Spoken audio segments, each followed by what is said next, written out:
ರಾಜಧಾನಿಯಲ್ಲಿ ನೀರು ಬಹುದೊಡ್ಡ ಸಮಸ್ಯೆಯಾಗಿ ಕಾಡ್ತಿದೆ. ಯಾವ ಏರಿಯಾಗೆ ಹೋದ್ರೂ ಜಲಸಂಕಷ್ಟ ಅಂತ ಜನ ಬಾಯಿ ಬಡಿದು ಕುಳಿತಿದ್ದಾರೆ. ನಿವಾಸಿಗಳಷ್ಟೇ ಅಲ್ಲ, ಬಾನಾಡಿಗಳು ನೀರಿಲ್ಲದೆ ಸಾವನ್ನಪ್ತಿವೆ.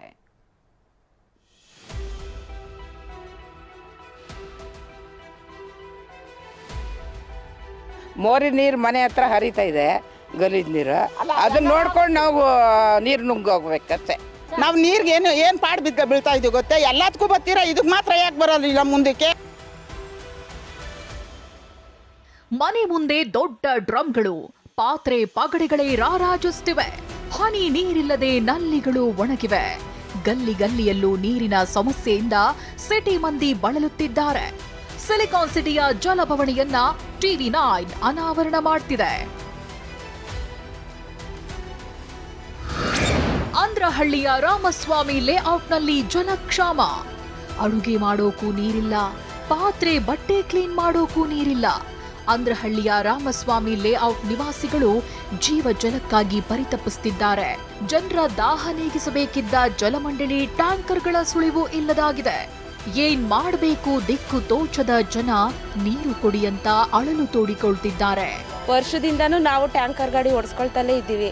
ಈ ಒಂದು ವಾರದಿಂದ 15 ದಿವಸದಿಂದ ಅದು ಟ್ಯಾಂಕರ್ ಗಾಡಿನೂ ಬರ್ತಾ ಇಲ್ಲ. 1600 1200 ಕೊಟ್ಟು ನಾವು ಟ್ಯಾಂಕರ್ ಗಾಡಿ ಓಡಿಸ್ಕೊತಾ ಇದ್ದೀವಿ. ಡೈಲಿ ಮಕ್ಳಿಗೆ ಸ್ನಾನ ಮಾಡಿಸ್ಬೇಕು, ಬೇಸಿಗೆ ಆಟ ಆಡ್ತಾರೆ, ಅವ್ರಿಗೂ ಕೂಡ ನಾವು ಸ್ನಾನ ಮಾಡ್ಸೋಕ್ಕಾಗ್ತಾ ಇಲ್ಲ. ಕೈ ಮುಖ ತೊಳೆದು ಕ್ಲೀನಾಗಿರ್ತಾ ಇದ್ದೀವಿ ಹೊರತು ಸ್ನಾನಕ್ಕೆ ನೀರಿಲ್ಲ. ಇತ್ತ ವಿಲ್ಸನ್ ಗಾರ್ಡನ್ನ ನಾರಾಯಣಪುರದಲ್ಲೂ ನೀರಿಗೆ ಹಾಹಾಕಾರ ತಲೆದೋರಿತ್ತು. ಬೋರ್ವೆಲ್ ಕೆಟ್ಟು ಹೋಗಿ 2 ತಿಂಗಳಾಗಿತ್ತು. ಅದೃಷ್ಟಕ್ಕೆ ಎಲೆಕ್ಷನ್ ಹತ್ತಿರ ಬರ್ತಿದ್ದಂತೆ ಬೋರ್ವೆಲ್ ರಿಪೇರಿ ಮಾಡಿಸಿದ್ದಾರೆ.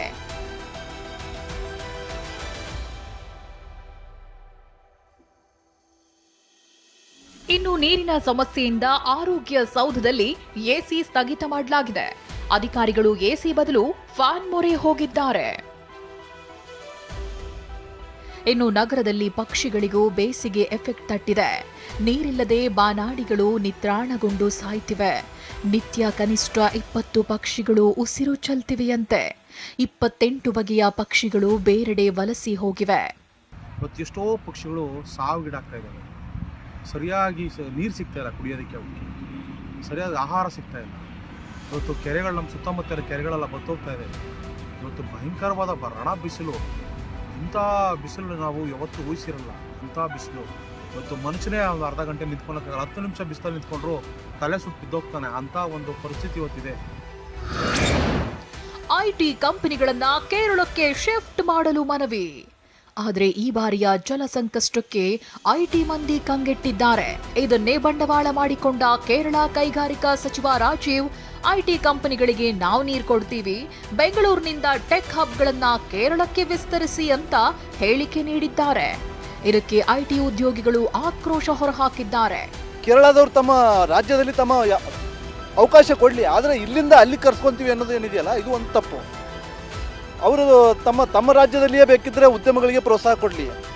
ಅದು ಬಿಟ್ಟು ನಮ್ಮ ಬೆಂಗಳೂರಿನಲ್ಲಿಯೇ ಕಂಪ್ನಿಗಳನ್ನು ಅಲ್ಲಿಗೆ ಸ್ಥಳಾಂತರ ಮಾಡುವ ಒಂದು ಹೇಳಿಕೆಯನ್ನು ಕೊಟ್ಟಿದ್ದಾರಲ್ಲ ಕೇರಳದ ಉದ್ಯೋಗ ಸಚಿವರು, ಅದನ್ನು ನಾನು ತೀವ್ರವಾಗಿ ಖಂಡಿಸ್ತೇನೆ. ಏನೇ ಹೇಳಿ, ನಗರದಲ್ಲಿ ನೀರಿಗಾಗಿ ಹಾಹಾಕಾರ ಎದುರಾಗಿದೆ. ಜನ ಪರಿತಪಿಸುತ್ತಿದ್ದಾರೆ. ವರುಣ ದೇವನೇ ಕೃಪೆ ತೋರ್ಬೇಕಿದೆ. Bureau report TV9.